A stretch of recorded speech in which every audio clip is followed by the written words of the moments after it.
First, create a knob sketch. Now select a revolve command. Select the sketch and revolve through axis. Now draw a line between knob. Go to split body, select line and split the knob. Hide bottom part. Select top part, now draw a circle and extrude it. Add a threaded pattern to it. Now go to combine option. Select bottom part as target body. And use cut command and keep toolbox as clicked.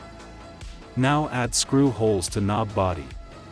That's it. Here is the knob, which you can use to drawer or door. Thanks for watching.